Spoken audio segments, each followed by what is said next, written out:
하나님 말씀은 마가복음 1장 1절부터 11절까지 말씀입니다. 신약성경 53쪽에 있습니다. 마가복음 1장 1절부터 11절까지 말씀입니다. 한 절씩 우리 교독하도록 하겠습니다. 마가복음 1장 1절 제가 먼저 읽겠습니다. 하나님의 아들 예수 그리스도의 복음의 시작이라.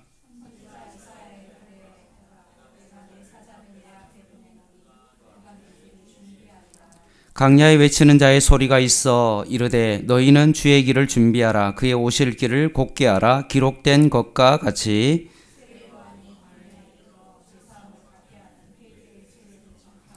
온 유대 지방과 예루살렘 사람이 다 나아가 자기 죄를 자복하고 요단강에서 그에게 세례를 받더라.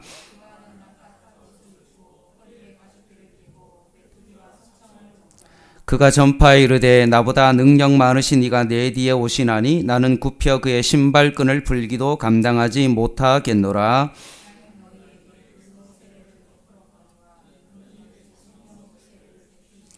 그때 예수께서 갈릴리 나사렛으로부터 와서 요단강에서 요한에게 세례를 받으시고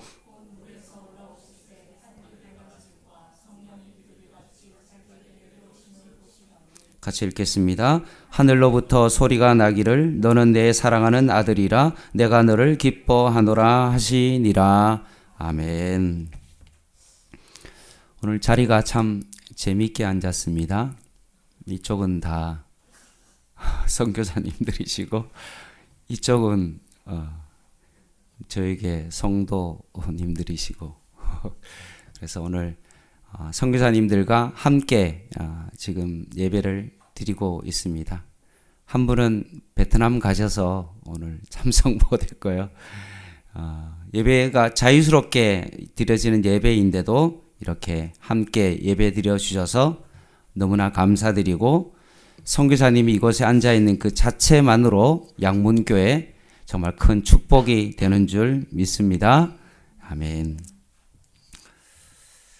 지난주에 이제 신약으로 들어와서 마태복음을 시작했어요. 복음서를 시작했습니다. 그래서 이제 복음서의 연결선상에서 오늘은 마가복음을 보려고 합니다.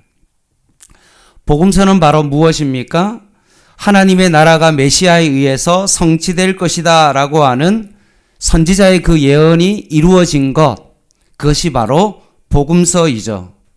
누가 그것을 성취하느냐? 그것이 바로 예수 그리스도가 그것을 성취한다 라는 것을 증거하는 책이 바로 사복음서입니다.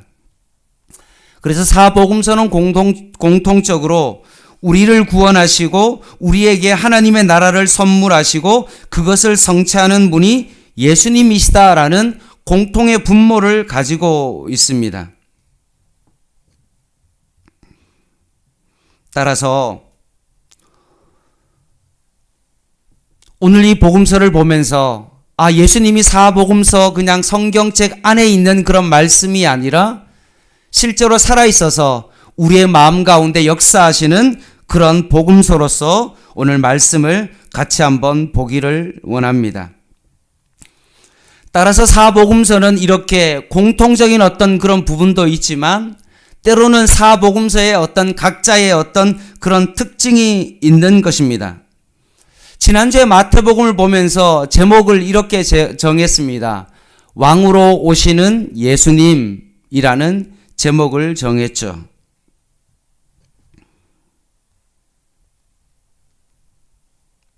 구약에 예언하신 그 구원하신 그분이 실제로 우리의 진정한 왕으로 이 땅 가운데 오신 그분이 바로 예수님이다 라고 우리는 살펴봤습니다. 오늘은 마가복음을 같이 한번 살펴보고자 합니다. 제목을 한번 같이 한번 보겠습니다. 마가복음의 제목은 이겁니다. 같이 한번 읽어볼게요. 시작. 죽으신 하나님의 아들 예수 그리스도입니다. 마가복음은 총 16장까지 되어 있고요. 1장부터 8장까지는 전반부이고 그리고 9장부터 16장까지는 후반부입니다. 그래서 전반부는 주로 예수님의 갈릴리 사역 중심으로 되어 있고요. 그리고 이제 9장부터 이제 16장까지는 예수님께서 예루살렘 입성하는 어떤 그 가정의 어떤 길 가운데서 제자들에게 말씀으로 양육하시고 실제로 예루살렘에 입성하셔서 순환당하시고 죽으시고 부활하시는 그 장면이 이제 마가복음의 후반부에 나온다고 보시면 됩니다. 따라서 1장부터 8장까지 전반부에는 뭐냐 하면 예수님이 하나님의 아들이심을 입증하고 있는 거죠. 그래서 1장에서 8장까지 말씀을 보면 예수님이 갈릴리에서 행하신 많은 기적들이 나옵니다. 그리고 뒷부분에 가서는 그 하나님의 아들이 하나님의 나라를 이루시기 위하여 십자가에서 죽으시고 부활하신 어떤 그것이 후반부에 나온다고 보면 됩니다. 그래서 전반부에는 이제 예수님이 행하신 많은 기적들이 나오고 후반부에서는 결국 예수님의 순환과 부활에 대한 내용이 후반부에 나온다라고 보시면 됩니다. 자, 전반부를 좀 보려고 합니다.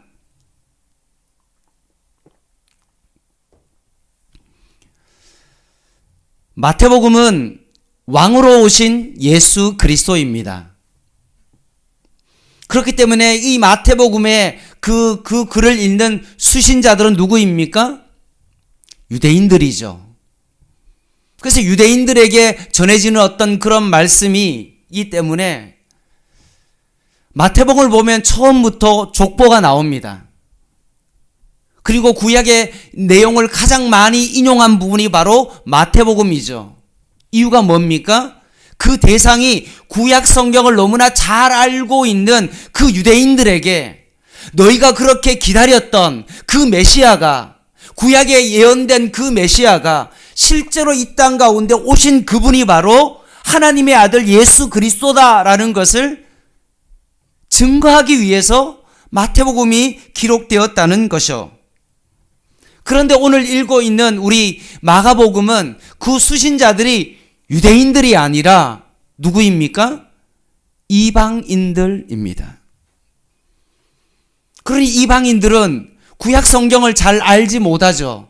그래서 구약의 어떤 말씀을 인용하거나 족보 이야기를 하면 이게 무슨 말인지라고 잘 모릅니다. 그리고 이 글을 지금 성령에 의하여서 지금 이 글을 쓰고 있는 이 마가도 누구냐 하면 바울과 함께 1차 전도 여행을 갔던 사람입니다. 바나바의 조카이죠. 물론 1차 여행 가운데 사도 바울과 좀 불미스러운 일로 인해서 서로 다투고 헤어지고 2차 전도 여행 때는 바나바와 함께 전도 여행을 갔지만 이 마가가 주로 복음을 전한 대상이 누구입니까? 유대인들이 아니라 이방인에게 복음을 전했던 것입니다. 그래서 마가복음 1장 1절에 보면 하나님의 아들 예수 그리스도 복음의 시작이다라고 말하면서 이방인에게 복음을 증거하는 사람이 바로 마가입니다. 그래서 마가복음에는 족보 부분이 없고 구약을 인용하는 그런 부분들이 없고 이방인들이 이 말씀을 들어서 예수님을 잘 알 수 있도록 그들에게 복음을 전한 것이 바로 마가복음이다 라고 보시면 됩니다. 그래서 마태복음에는 그 예수님의 어떤 모든 일생일대 가운데 5개의 어떤 설교가 그 가운데 중간중간 있다고 말씀하지 않았습니까? 5장에서 7장에는 산상수훈 해가지고 그 설교 같은 어떤 그런 것들을 유대인을 대상으로 했기 때문에 설교가 5개나 들어갔지만 마가복음에는 예수님의 어떤 그런 설교 그런 부분들이 그렇게 많지 않습니다.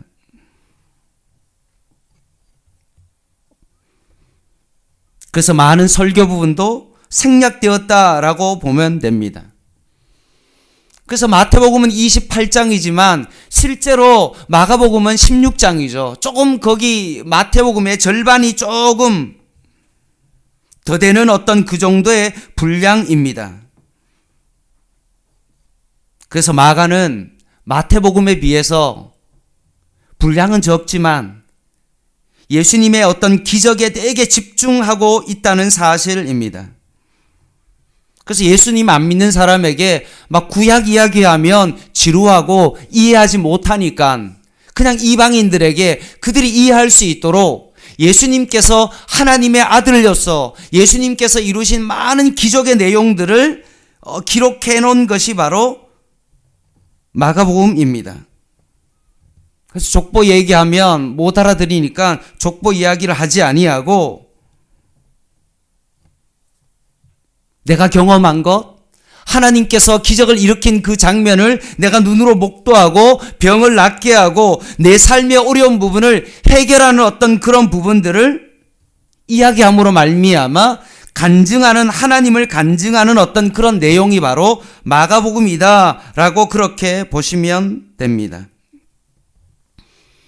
그래서 마태복음과 비교해 보면 분량은 28장에 비해서 16장밖에 없지만 마태복음에 비해서 이 마가복음은 예수님의 어떤 기적 부분들이 생각보다 마태복음보다 더 많은 분량을 할애하고 있다는 사실을 여러분 기억하면 좋을 것 같습니다.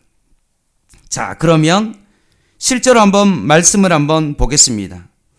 예수님의 기적이 많이 나온다라고 제가 좀 오랫동안 설명을 드렸는데 한번 보죠. 1장을 한번 보시기 바랍니다. 1장 29절에 보면 30절에 보면 뭐가 나옵니까?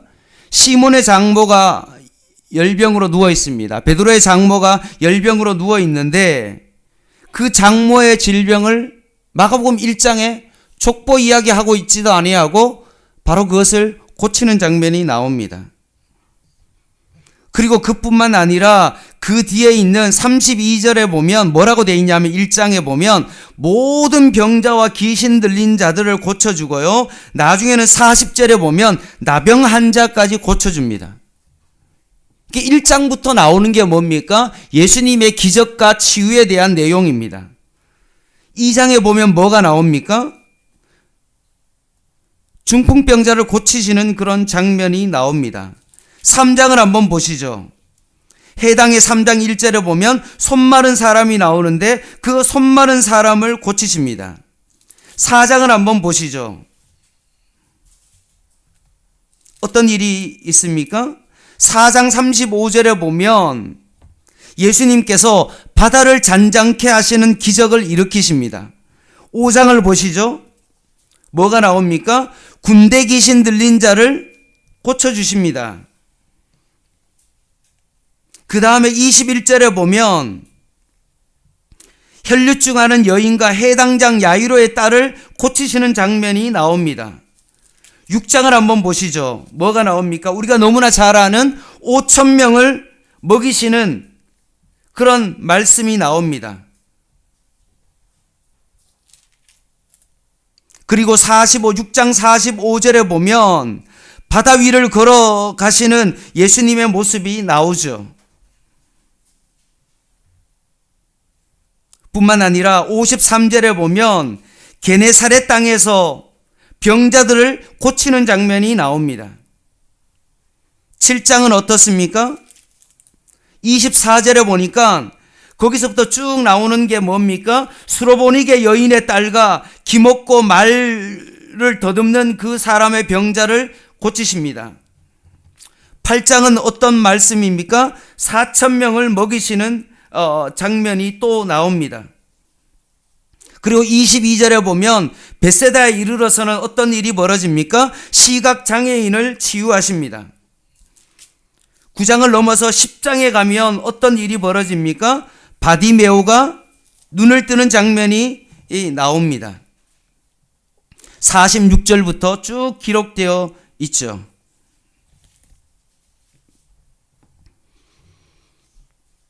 결국 10장까지 거의 매 장마다 어떤 내용이 나옵니까? 예수님의 기적 부분이 계속 나오고 있습니다.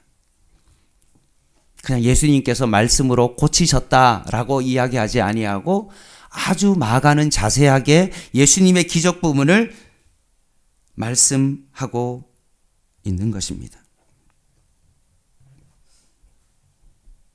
예수님께서 말씀하셔서 바디메오의 눈을 뜨게 하시고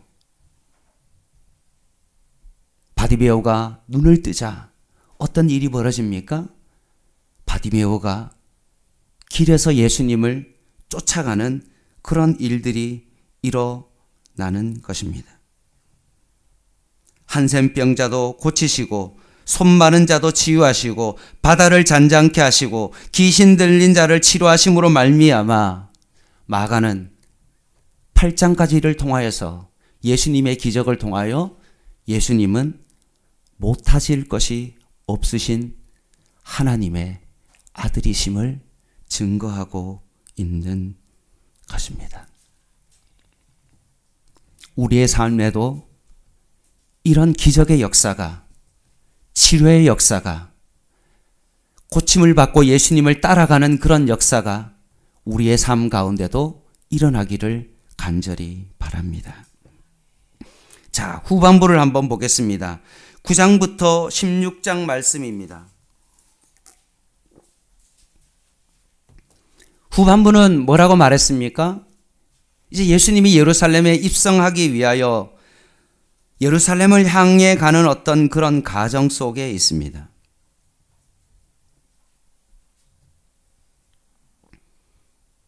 그 제자들이 예수님의 기적을 계속해서 목도했습니다. 그리고 예루살렘으로 가는 어떤 길들 가운데서 예수님께서 그 제자에게 가르치신 그 내용이 바로 9장부터 16장의 말씀입니다. 예수님께서 제자들에게 길에서 진정한 제자도를 가르치는 내용이 바로 후반부의 내용입니다. 그분이 하나님의 아들이시고 놀라운 권세를 가지신 하나님의 아들이시지만 예수님께서 제자들에게 가르친 내용이 뭡니까? 나는 십자가에서 너희의 죄를 대속하여 십자가에 죽을 것이다 라는 말씀을 계속 제자들에게 남깁니다. 이 말을 들은 제자들은 어떤 생각을 할까요? 오병이어의 기적을 일으키고 손 마른 자도 물리를 걸으시고 한센병자를 고치시고 시각장애인을 고치시고 못 고칠 분이 없으신 그 예수님을 따라가면서 처음에는 그들이 어떤 생각을 했을까요? 나는 예수님의 우편에 좌편에서 영의정 좌의정 하면서 뭔가 정말 구약에 예언된 정치적인 메시아로서 뭔가 한자리 할 것이라고 계속 생각하며 예수님을 쫓아왔는데 예수님은 예루살렘 입성을 하면서 제자들에게 계속 가르치는 제자도의 모습은 뭡니까? 나는 십자가에 달려 죽을 것이다. 나는 많은 사람들의 대속물로 죽을 것이다 라고 말씀하고 있는 것입니다. 우리 한번 마가복음 10장 45절 말씀을 한번 볼까요?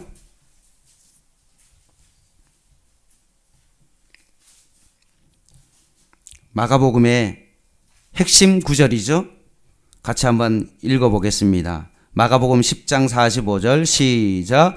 인자가 온 것은 섬김을 받으려 함이 아니라 도리어 섬기려 하고 자기 목숨을 많은 사람의 대속물로 주려 함이니라. 아멘.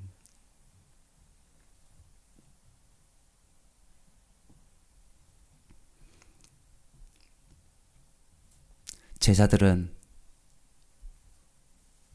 자신의 권력과 야망욕을 향하여 걸어가고 있는 그들을 향하여 오히려 예수님은 자기 자신을 대속물로 십자가의 죽으로 그 길을 걸어가고 있는 것입니다.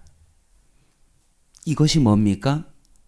진정한 신앙이다 라고 말씀하십니다.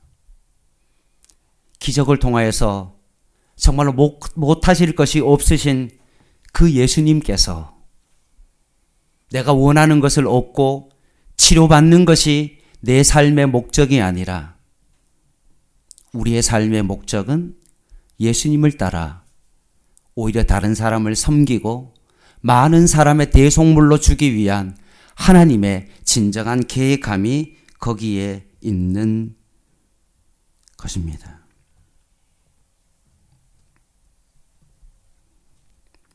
제자들은 도저히 그것을 받아들일 수가 없었겠죠. 오늘날도 마찬가지죠. 제가 주일날도 제가 여러분에게 말씀드렸죠. 내가 예수님을 믿는데 왜 때로는 나에게 고난이 있을까? 도저히 이해가 될 수 없죠. 내가 주일 예배도 잘 드리고 하나님 앞에 헌금 생활도 잘 하면 하나님께서 나를 복 주시기 위하여 부르셨는데 목사님, 나에게 왜 이런 어려움이 있습니까? 라고 의문을 가진 어떤 그런 일들이 있지 않습니까?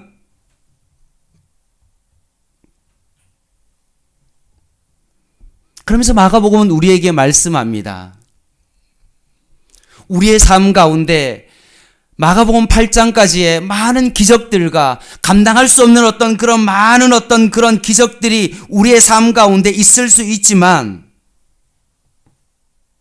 우리가 진정으로 하나님의 나라와 진정한 하나님의 통치 가운데 들어가기 위해서는 우리의 삶 가운데 기적적인 어떤 그런 부분만 있는 것이 아니라 때로는 우리의 삶 가운데도 예수님 믿는 삶 가운데도 반드시 고난이 따를 수밖에 없고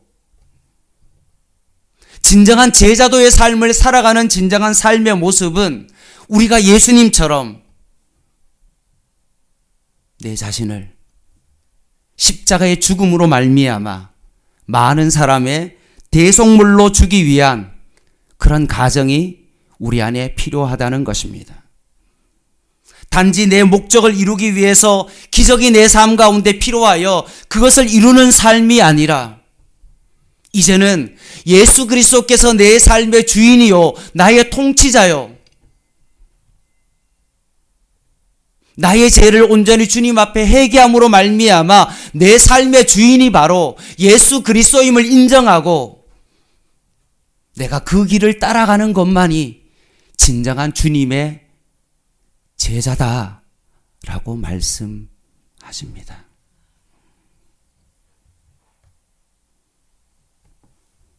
그래서 마가복음 8장 34절을 한번 보겠습니다. 말씀을 좀 마무리하겠습니다. 마가복음 8장 34절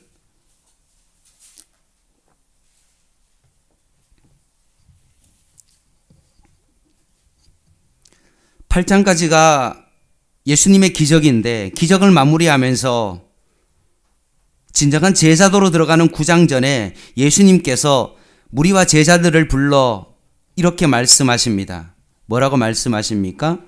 누구든지 나를 따라오려거든 자기를 부인하고 자기 십자가를 지고 나를 따를 것이니라. 아멘. 예수님께서 예루살렘에 올라가는 그 길에서 제자들에게 무엇을 말씀하십니까? 십자가의 길을 말씀하고 있는 것입니다. 내 자신의 욕망을 따라 내 것을 얻기 위하여 예수님을 믿고 그 기적을 바라며 살아가는 사람이 아니라 진정한 제자는 자기를 부인하고 자기 십자가를 지고 그 고난의 길을 힘들어도 뚜벅뚜벅 걸어가는 것이 바로 진정한 제자의 길이다라고 말씀하십니다. 예수님께서 하나님의 아들로서 못하실 것이 없으시고 모든 기적을 일으키신 그분이 많은 사람들의 대속물로 주기 위하여 십자가에서 자기 몸을 찢기고 십자가의 죽으심으로 말미암아 우리를 구원하셨던 것처럼 너희들의 삶도 나와 같이 고난의 길, 십자가의 길, 순교자의 삶을 너희들이 그 길을 걸어가야 된다. 이것이 바로 진정한 복이다.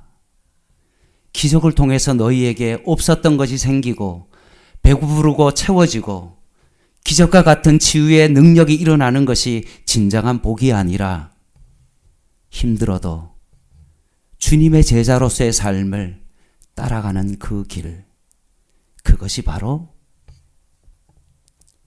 주님이 걸어갔던 십자가의 길이다 라고 말씀하십니다. 이 길을 걸어가는 것, 이것이 바로 뭡니까? 진정한 복음서다 라고 말합니다. 이게 복음입니다. 단지 내가 예수 믿고 복받고 내가 원하는 대로 다 이루어지는 것이 아니라 내가 주님을 따라가는 그 길이 때로는 고난이 따르고 어려운 일이 있다 할지라도 주님께서 자기 대속물로 자기를 주신과 같이 나도 내 자신을 부인하고 주님께서 나에게 주신 그 십자가를 힘들어도 한 걸음 한 걸음 걸어가는 것, 이것이 바로 제자의 길입니다. 이것이 바로 진정한 제자도입니다. 사랑하는 성도 여러분, 제가 주일날 말씀드렸던 것처럼 우리는 많은 인원이 교회에 참석하여 큰 교회를 건물을 짓고 수천 명의 사람들이 모이는 그런 교회를 꿈꾸는 것이 아니라 한 사람 한 사람이 힘들어도 주님께서 걸어가신 그 십자가의 길을 걸어가기를 원합니다. 형식적인 어떤 그런 신앙이 아니라 하나님의 은혜가 얼마나 큰지를 너무나 깊이 깨달아서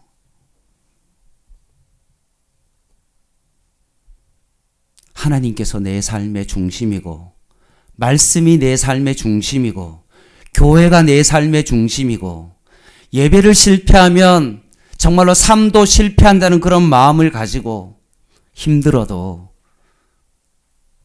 주님께서 걸어갔던 그 길을 뚜벅뚜벅 걸어가는 것입니다. 교회가 재정적으로 힘들고 어려워도 우리가 선교적인 교회의 사명을 바라보면서 최선을 다해서 주님이 걸어갔던 그 길을 우리가 걸어가는 것입니다. 이것이 바로 마가복음이 우리에게 주는 진정한 복음입니다. 양문교회가 저와 여러분이 이런 주님이 걸어갔던 그 십자가의 길, 순교자의 삶을 걸어갈 수 있는 저와 여러분 되시기를 주님의 이름으로 간절히 부탁을 드립니다. 기도하겠습니다.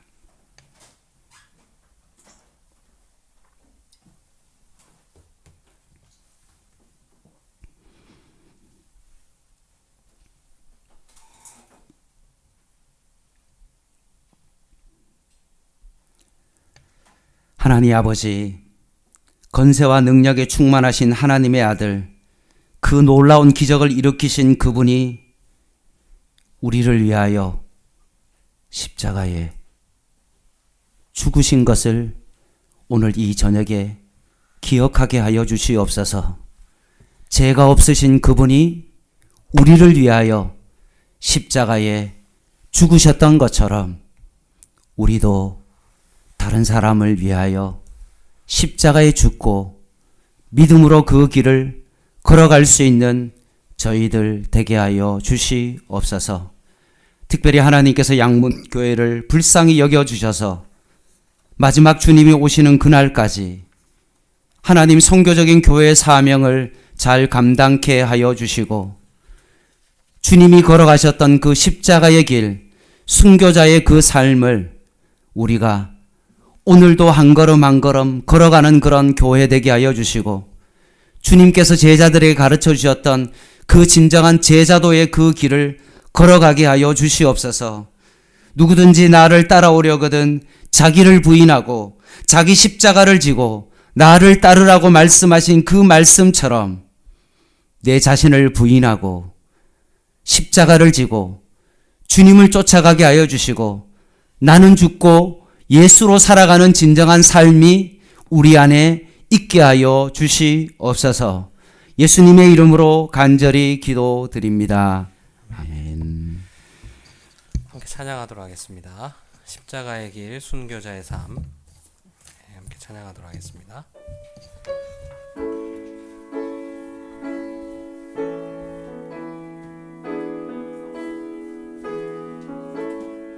내 마음의 주를 향한 사랑이